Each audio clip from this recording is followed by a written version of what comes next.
Yours. I'm not saying anything. Okay. I'm not going to say one thing. Just have a great time. Alright. Well, hope you guys enjoyed your flight. It's good. But would you like another song? Yes, please. Not getting tired, are you? No. No? Great weather, so. Yeah, it's California. We rock here in California. It's not humid like in Kentucky. And then, okay, where are you from again? I'm actually from Kentucky, going to school in Houston for architecture. And I guess we were interested in this job creation scenario that you all are setting up.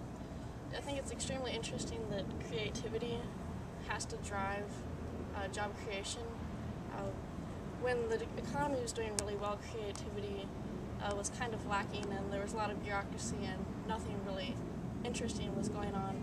But now that the economy is not so great, it's like the creativity of these individuals who are going to bring it back from below with these interesting ideas using very little material to create jobs and bring everyone back to a level of success that this country deserves. So. School do you go to? Oh, I go to Rice University, and I'm in the architecture program, and it's actually very interesting. Not very many of the people in my field have jobs right now. It's very kind of dire. We just had a big group of graduate students graduate this past spring, and they have very little opportunities. They are working for free right now. They are or not working at all, or doing freelance for very little pay, because there's really not a lot out there. It's really unfortunate, especially because it's in the creative field, and right now no one is building really hardly anything creative. It's just what needs to be built. I guess the country itself feels a little that they don't need design right now, they don't need creativity, they just need whatever's easy and cheap. But it's our job to convince them that they need creativity. What type of architecture do you visualize ahead once we get the country back online?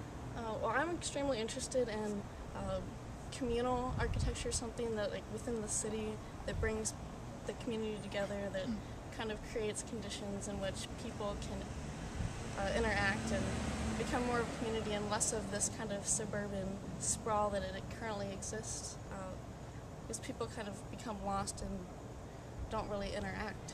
Does Johnny's music inspire you? I would say yes. I like that each of his songs kind of has a different message that is interesting. It's not your cookie cutter Hollywood kind of just poster boy that the industry created, but he actually is starting from scratch himself and is coming up with these interesting ideas. So I think he's on the right track. I think he's on something really good. Sounds like Rice is on the right track too. Now you're with your sister, right? Yes. And she's a civil engineer. A senior at the University of Kentucky, actually.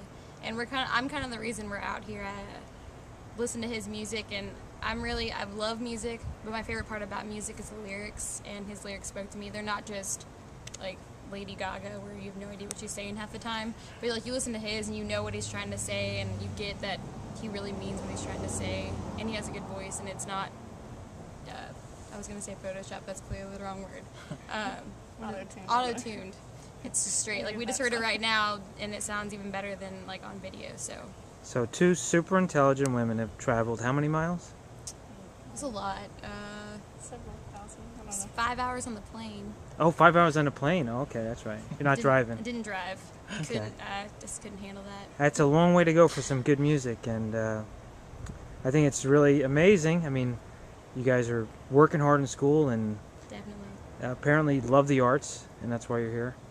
I actually was going to do architecture, but she kind of talked me out of it and not really wanted me to do the same thing. So I did civil so I could correct her little designs with my math and science-oriented brain that I have. But I'm still really creative. I feel like I'm a lot more artsy than the other engineers in my classes. They're kind of, I don't know, the nerds with the pocket protectors. Cool. I have a question for all three of you. You're both of that age where, you know, you're making your futures and planning ahead. What's your opinion of student loans? I think that they're pretty vital for, I guess, what's the question? Is, Well, do you think people will be able to pay off their student Oh, loans? yeah. oh, that's a very, it depends on the field you're in somewhat, but with the current economic condition and the lack of jobs, I think there are going to be a lot of people struggling in the next 10 years to pay back their loans. You have to pay back starting immediately once you graduate, and with such a low paying job that we're most likely going to get straight out of college, that's going to be kind of a burden on everyone for a little while. Mm-hmm. And yourself, your opinion? I picked a degree that I hope that isn't a problem in. With engineering, it's still though, people haven't been able to find jobs. They're working at like shoe stores and different places like that because we're not guaranteed jobs. I'm actually going to stay in school longer so I can hopefully have a better economy to come out and get a job in. But I feel like it's unfair. For like a couple years back, like when my parents started, they wouldn't even necessarily have to go to college to get a job. But now we're under the standard where we have to go to college, but then we have to be able to pay for college. And then we get out, if we can't get a job, how are we going to pay it back? We can't get a good job without going there. And so it's kind of like this loop that we're stuck in, that we really need the economy to get back to where it was before so that we can get back and pay for what we just learned in school. Well, hopefully some of the students that are watching you on this video will support jobcreation.us because we want to rebuild the economy. We think that it's a responsibility of every American to build an economy towards full employment so that we don't have these trials and tribulations that students are going through, even after they work so hard. And musicians like Johnny, who's producing music that really speak to you, I think we should really see what he has to say in some of his music right now, and let's see what he has to offer. All right.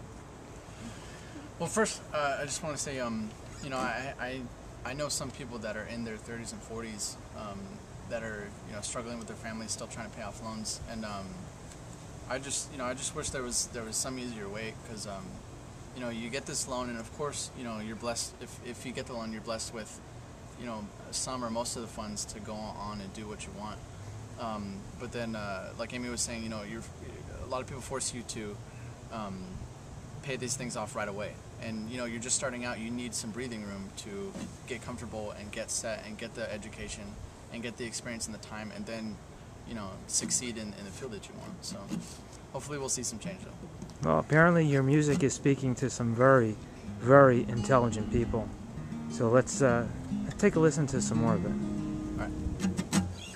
The song is called Makeup Girl. I wrote it for a friend that didn't have a lot of drive in her life. I mean, she does now, but it was really to support what she was doing, and you know, just to encourage her to go and do the things that she wanted.